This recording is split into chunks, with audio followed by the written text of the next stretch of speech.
Peace, what's going on, y'all? It's your man, SoulMan IT. Welcome and welcome back to the channel. Thank y'all for being here with me today. Today, we're going to just talk in brief about buying stuff, but really, I think I got into the whole collecting, reselling, retro gaming phase, era, like just way too late.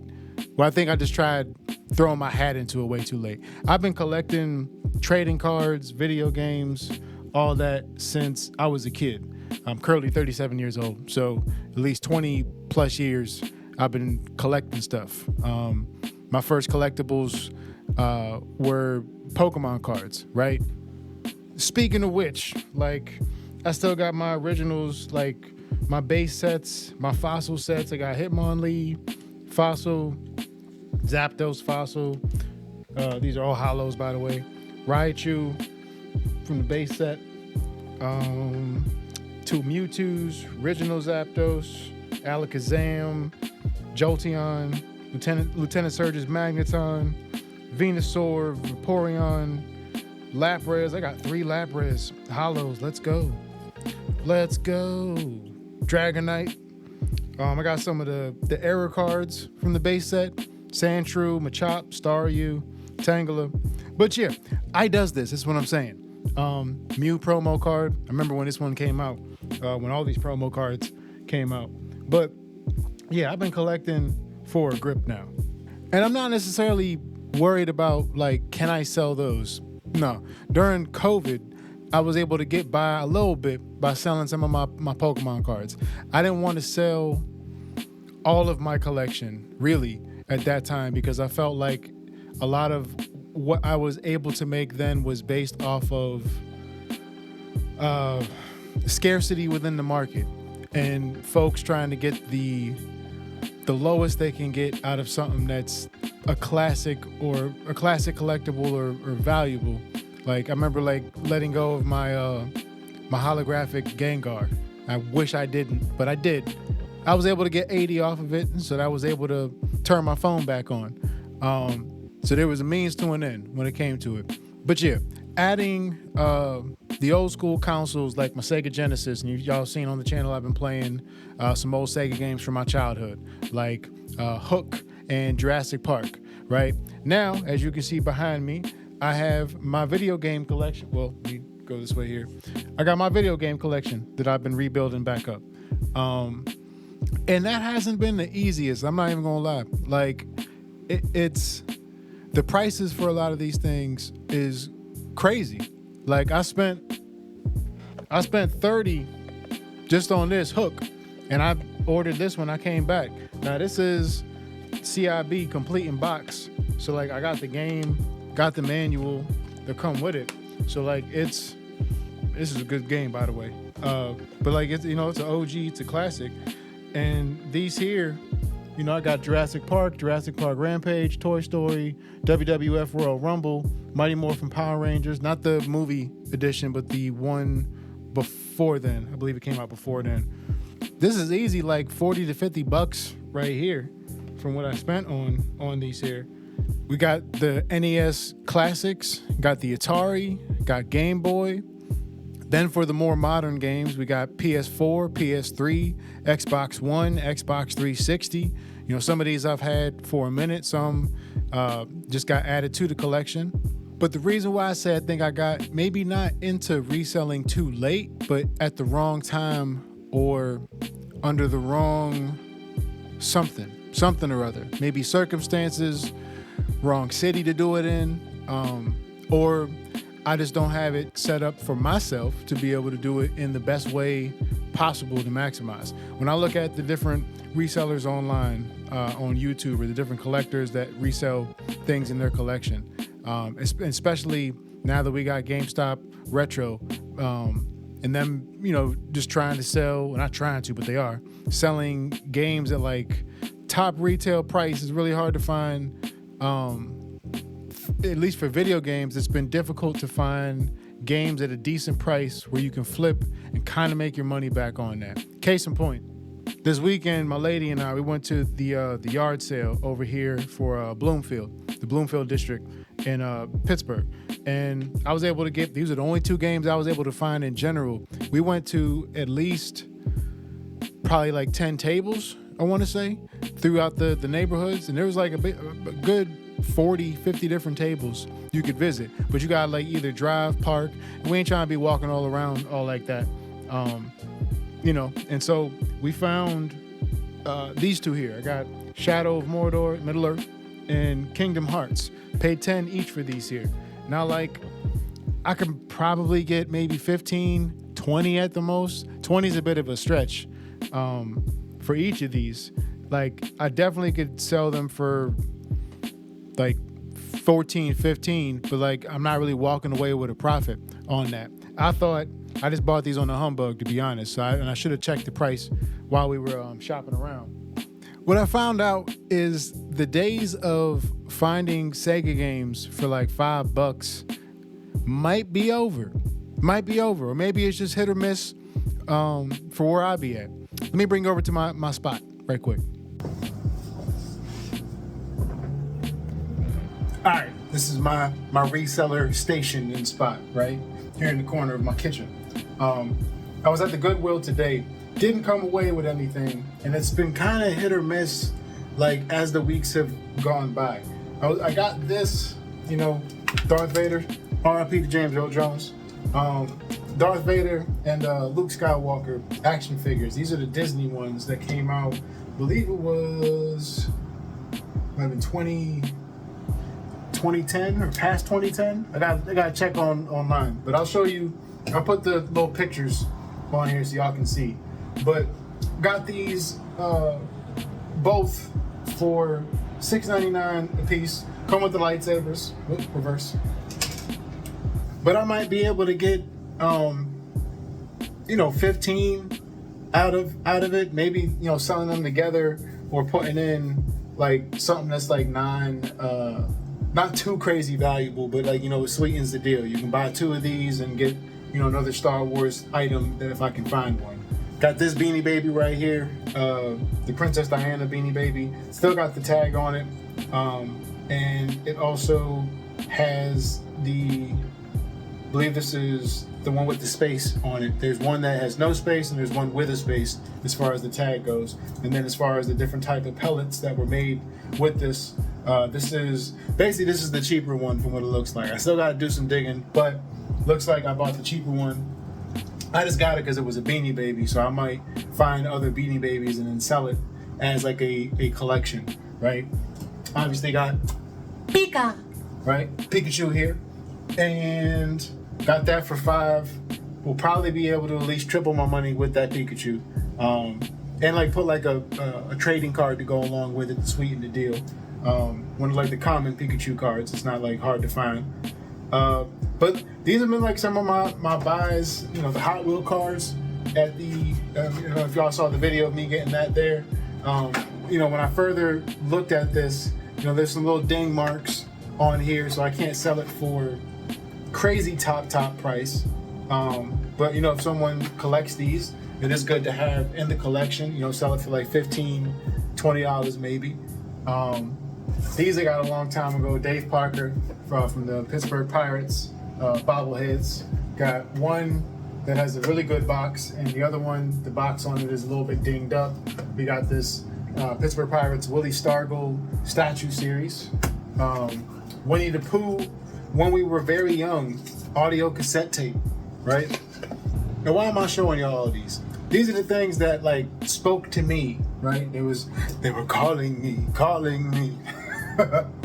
They spoke to me, and I picked them up, and I was like, I could probably be able to sell these and flip these. These look like, especially the Beanie Babies, the Star Wars toys. But part of this is me having to learn and relearn the market and learn the market outside of selling cards. I'm used to selling cards and electronics. Selling merchandise, franchise merchandise has been way out of my league. We were able to get these over the weekend at the yard sale. This I've seen. I got to do some more research on it, but I didn't even know they had Star Wars comic books, yo. I've seen this go for like 50, 70 online, and this is in pretty good condition here. There is a bit of a fold, it looks like, from the previous owner that was in this. So there is that, but other than that, it's pretty good. We were able to get these at a collector, antique collector that was around the way in Bloomfield. So we got Codename Wolverine, Top Secret, and the Spectacular Spider-Man comic books in the plastic here. And you might think off top like, oh snap, it's Spider-Man, it's Wolverine. They're gonna go for crazy amounts of money. And then you're reminded like, no, there's stuff that was mass produced around this time. And because of that, it brought the value down, and you kind of got to look at the ebbs and flows of the market when it comes to items that have like popular characters like Spider-Man or Wolverine. No different than with the Pokemon cards, or more so the sports cards. Sports cards, man, like when they was out, they was hot. And then now you really just got to find the rare ones. Because you would think that what you got is rare, but everybody got Michael Jordan cards just like everybody got Michael Jackson Thriller album, right? And because everybody got it, it brings the price down. And on top of that, the popularity of that person also comes down. Let's go back over to the spot.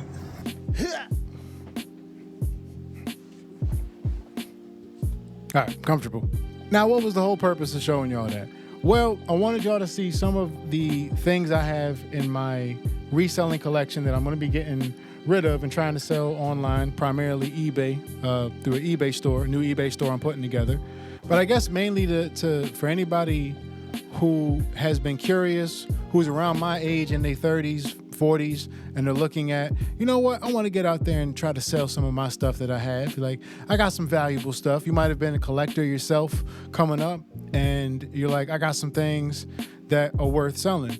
And I just want to caution folks of, do your research. Don't get so caught up in everyone's YouTube videos. It is dope in a way to see other resellers online and watching them go through, what my dad and I used to do. Like, a lot of it has been nostalgic for me. Like, going around used to go around with him, and we would just go to the different yard sales and see what we could get, see what they had there. Watching him haggle with someone, and you watch the two people walk away and feel like they got a good deal out of it. Like, I don't really see too much of that anymore. We live in a world in which when deals are being done, someone's always feeling slighted, like they got the wrong side of the deal. And then even in that respect, I don't see people admitting when you made a bad deal. Like, and they're just like, when I'm just like, I bought a lot of these different things here, and just not knowing, that's what comes with this, right? Yeah, you're gonna be frustrated and whatnot because you spending money on it, like, and especially if this was like if you got like bills on the line and the economy, yeah, it's in the shitter. But it's just a word of caution of making sure this is something that you want to do, making sure you got the means to do it. Like, as much as I missed the flea market back home, that was really like the only, like, between Jemai's and Connolly's flea market. I can't think of too many spots outside of doing your own yard sale or garage sale, like locally in Binghamton, where you'd be able to like sell and turn a profit all the time, unless you had something that is essential or is a recurring product that people are going to continuously come back for. Like, as much as we had like the electronic section, what really made our table move at the flea markets was my dad selling incense and oils. Like, right here, I mean, these are collectibles for me right now. These are the last incense that he rolled with his hands, right? He died 7 years ago.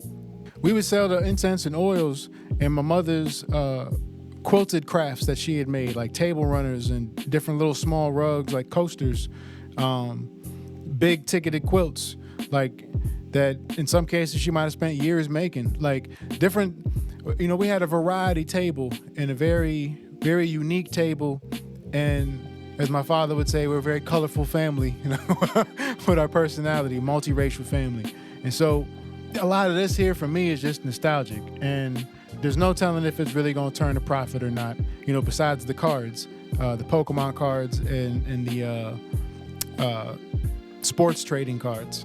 But one thing I have noticed, I don't know if it's necessarily too late in the game of when I got into this, or if it's just the market's going through a bit of a shift and transition. But like, especially when it comes to these games, like it just feel like I got in at the wrong time, and that everything's just so damn expensive and doesn't have to be.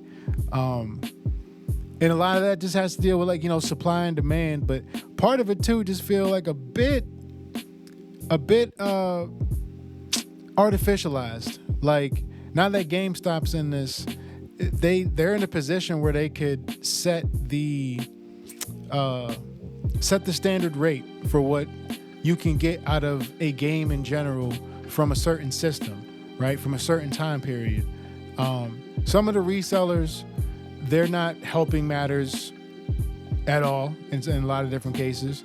And I don't think there's as big, I think my issue with it all is there's not as big of a camaraderie or community, a tight community as much as I thought there was. It seems more like there's cliques and favoritism, and you know, at the end of the day, folks are just trying to make $1. So I get that.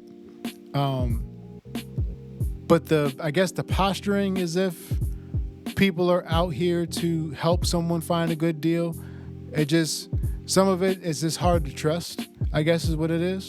And this can bring you to a really, really, really cynical place. So I don't want to like stay here too long. So it's more just like, you know, footnote where it's like, these are some of the things I'm noticing. Now, there are some channels that I've been watching, and I'll put like links down in the descriptions below, where they're very helpful in terms of like showing you how to flip, what to reflip, what they're looking for, and then building community around that aspect of it.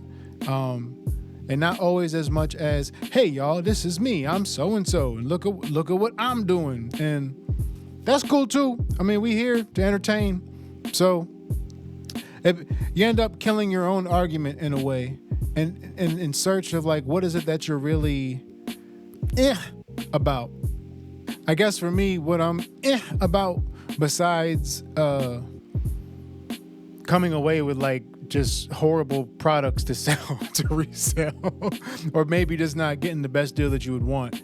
Aside from that, right? Because that probably plays into the overall feeling, right? I would say it's just, I guess I had an expectation of there being more of like a community that isn't so much like built around entities or personalities, but is built around more of the culture. It's kind of how I felt about being an MC and a hip hop producer. Like, I've been doing that since 13, 14, and doing it during a time when they said like, we don't want to hear that rappity rap backpacking, you doing music and the way you doing it, you're not gonna sell. Like, you gotta have your club songs, you gotta have, like, I come from that era, the tail end of basically the analog going in the digital era, like ringtone rap and all that, right? And it just kind of feels a bit like that, where the value of a thing is it's either being conflated with other values and without metric, which I don't like at all. Like, as a collector, you kind of like when something has a value and you're able to measure it and you know why it is at that value, not because someone said it's this value. When it comes to selling, cool, that comes with the game of it. But when that becomes the standard for how we evaluate something, you start to lose value in almost the whole thing. I'm gonna leave it there because I can talk about this all day long, or I can rant all day long, and I don't want to run a rant into the ground or, rant into a circle.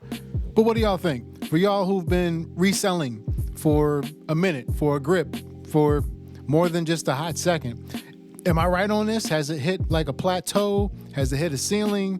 Is it in a state of a shift, meaning the market itself, whether it be online, physical? Let me know. Let me know how on the mark I am or how off base I am with this. If you've been reselling, for those who just jumped into the reselling endeavor, career, side hustle, what has it been like for you? Has it been similar? Were you trying to find different places? Are you struggling like me, where like here in Pittsburgh, you really only have like the thrift stores and the Goodwills to go to, and not really, there's not too many like things you can pick through or places to pick through within each neighborhood. You have to like kind of go a little bit out of your way, maybe more than a bus will be able to take you. Has it been like that, or have you had better luck? Let me know down below. On that note, I'd like to thank y'all for watching and supporting. Y'all have been showing all the channels love, so make sure you visit the main page of SoulMan IT on the YouTube, and any of the channels that you see that I'm also a part of, make sure you show some love over there if you do like them. Pubnanigans has been growing. We almost at 100 subscribers over there. Home Arcade Classics, I've been getting some love on and a little bit of hate, mostly love on my video game news videos. I didn't even think anybody cared about what I had to say when it came to that, or would sit and listen really to me talk about anything. So I do appreciate y'all sitting and listening here and over there. That is a very, very, very big blessing. And just want to thank y'all for giving me your time and your ears. We're still building up the other channels slowly but surely, but for right now, SoulMan IT is where you can find me for anything and everything, and some things SoulMan. And on Home Arcade Classics, that's like general gaming and retro gaming and home consoles like the Game Boy, all that stuff. Pubnanigans is for my PUBG content, because PUBG is my favorite battle royale. I did come into this through Fortnite, but PUBG, the difference between Fortnite and PUBG is that PUBG has consistently been PUBG, whereas Fortnite, I don't even know. But again, thank y'all for watching. Thank y'all for supporting the channels. I'm your man, SoulMan IT. Y'all can find me at the channels down below, and I'll see y'all in the next one. Thank y'all. Have a good one. Stay safe out there. Peace.